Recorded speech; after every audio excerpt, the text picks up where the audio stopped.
Nyaeta raja jahat di kerajaan Alengka.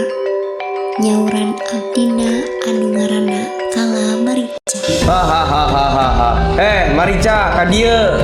Daulat Gusti Prabu, naon daulat Gusti? Teu salah deui, teu salah pisan lamun Raja Alengka miboga abdi seperti maneh setelah pagawean maneh kacida alusna. Mangga pacanten Gusti, lamun perkala akal-akalan mah eta geus jadi pagawean abdi, kaalian abdi teh maling jeung nipu.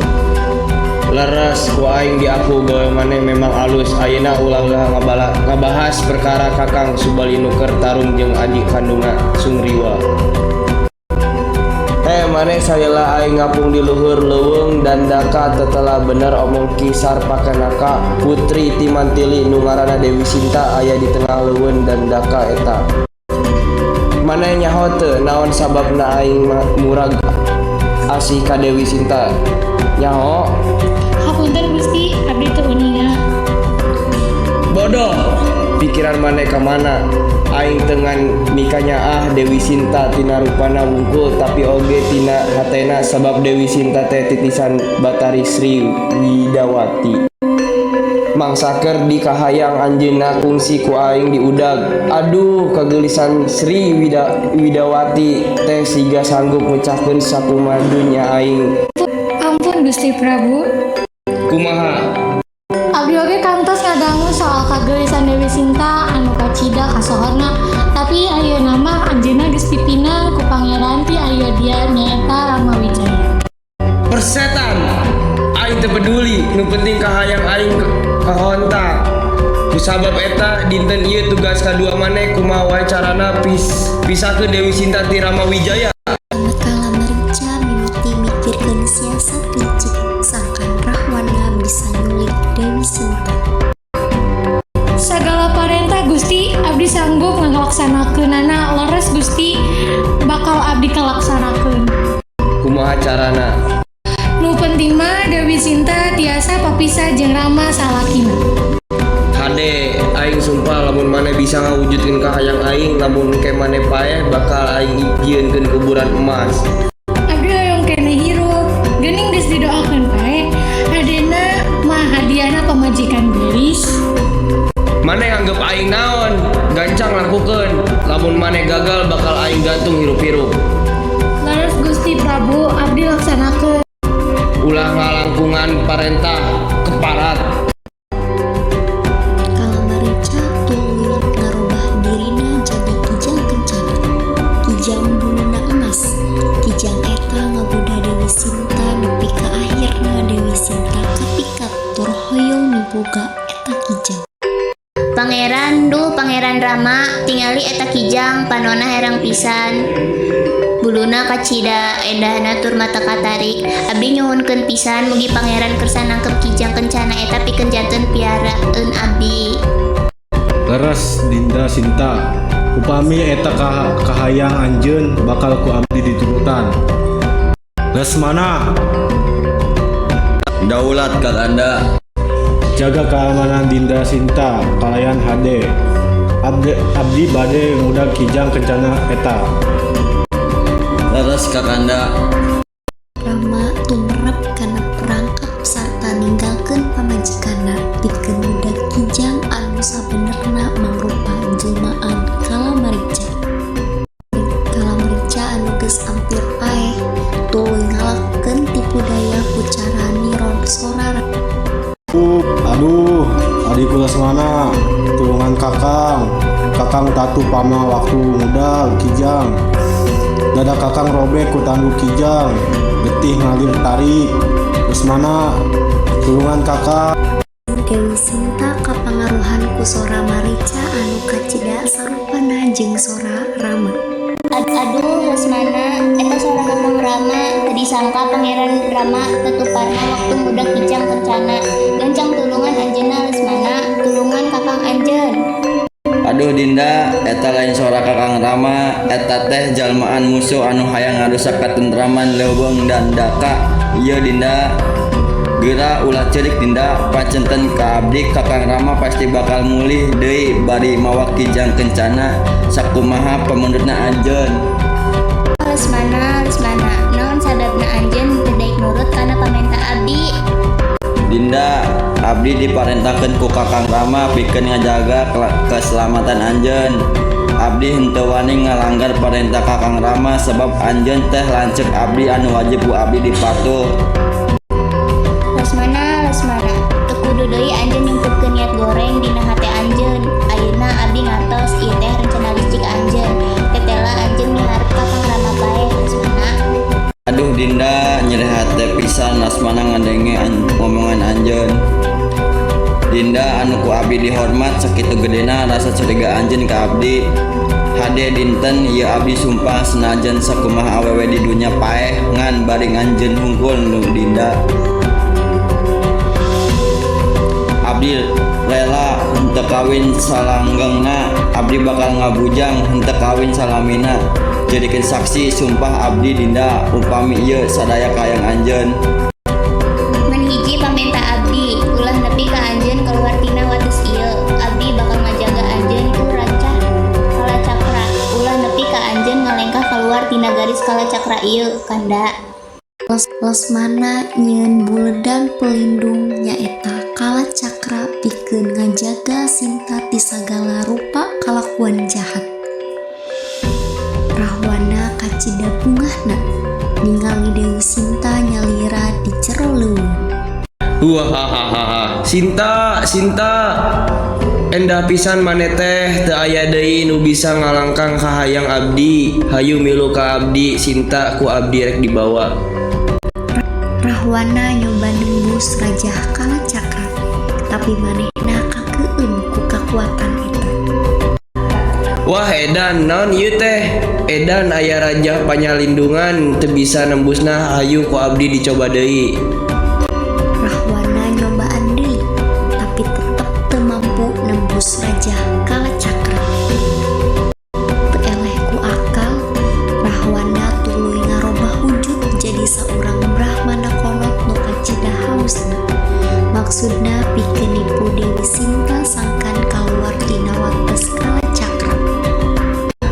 Aduh Raden Ayu, hamba nyuhunkeun tulung mugi aya ulas asiti anjeun. Raden Ayu, naha anjeun teu welas ka hamba nu geulis pikun ieu. Hamba tos lumpuh teu tiasa leumpang deui. Hamba kasasar di leuweung ieu, hamba haus pisan. Nyuhunkeun cai Raden Ayu. Eyang, naha eyang tiasa dugi kakayaan sapertos kieu. Aduh Raden Ayu, tadina hamba milarian kai bakar di leuweung ieu.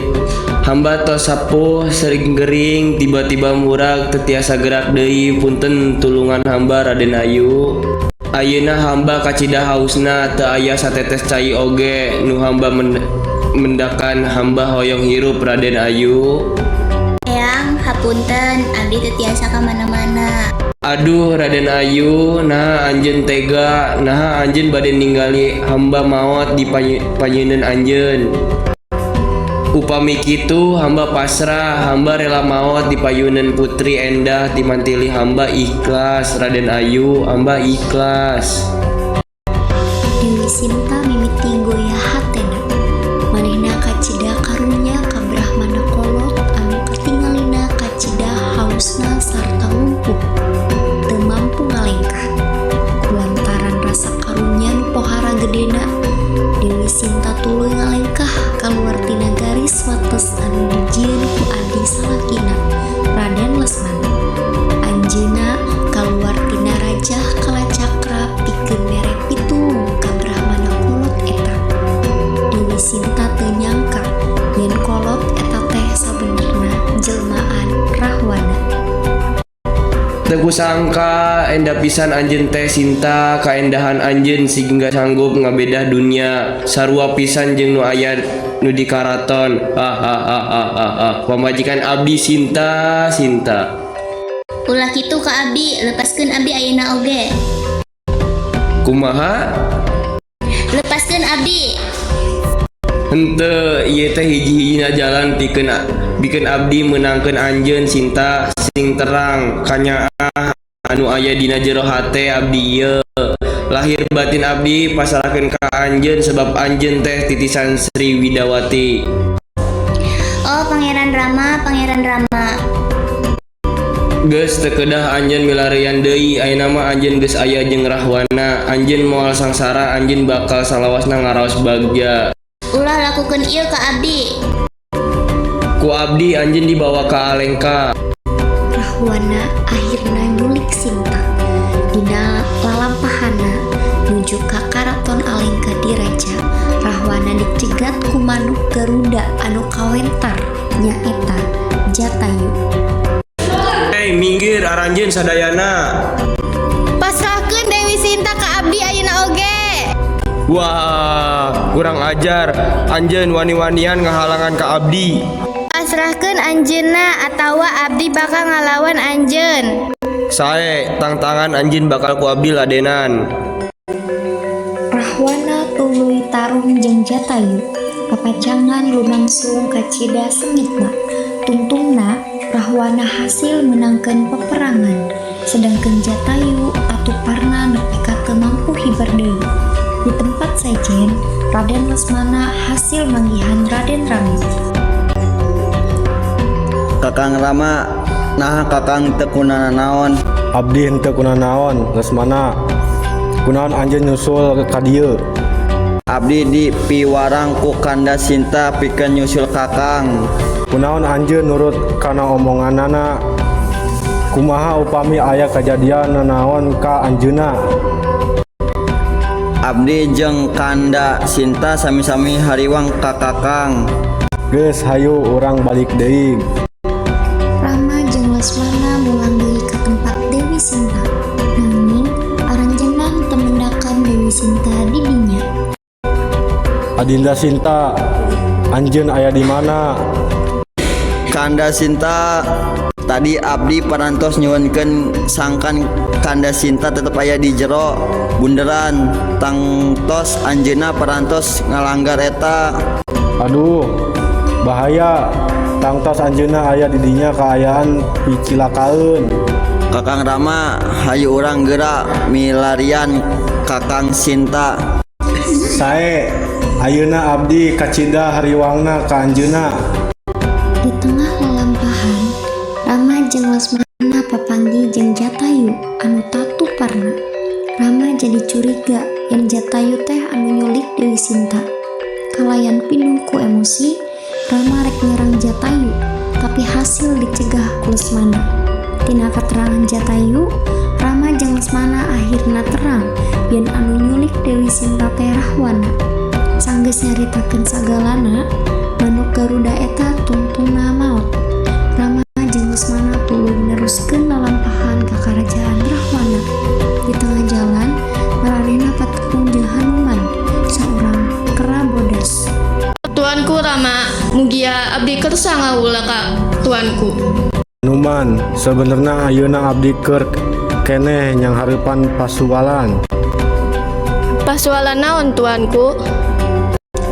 Abdi parantos diculik Kusaha anjeunna diculik? ku saurang raksasa ngaranna Rahwana. Rahwana? Anjeun terang, Leres, anjeunna teh Raja Alengka diraja. anjeun terang tempatna. Terang tuanku, upami kersa abdi nu bakal angkat kadinya pikeun manggihan istri tuanku. Hatur nuhun, Hanuman. Anjeun memang kera anu hade. Upami kitu geura pendakeun anjeunna. Kalayan bagja, arti abdi siap ngalaksanakeun parentah tuanku. Kudu sing ati-ati. Tungtungna Hanuman mimpin pasukan ka Alengka diraja. Hanuman hasil ngaruksak jeung ngaduruk karaton Alengka. Saterusna Rama jeung pasukanna nyusul. Nalika Rama keur tarung, Hanuman hasil nyalametkeun Dewi Sinta tina tempat panyekapan. Sinta, Rama, Tuanku Rama, abdi parantos nyelamatkeun Dewi Sinta tina cengkraman Rahwana. hatur nuhun, Hanuman. Nanging Rama, abdi teu ngalakukeun kasalahan naon. abdi ragu, Sinta, anjeun tos lila aya di karaton Alengka. Kanggo ngabuktikeun kesaksian anjeun, anjeun kedah ngalangkungan ujian seuneu. Rama, ulah kitu tuanku. teu aya pilihan sejen. Sae Rama, abdi bakal ngebuktikeun kasucian abdi. Abdi salawasna nyaah ka anjeun Rama. Kasucian Dewi Sinta kabuktian nalika diasupkeun kana seuneu awakna henteu hangus, sabalikna cahaya seuneu ngajadikeun raraina beuki ca anjeun bercahaya.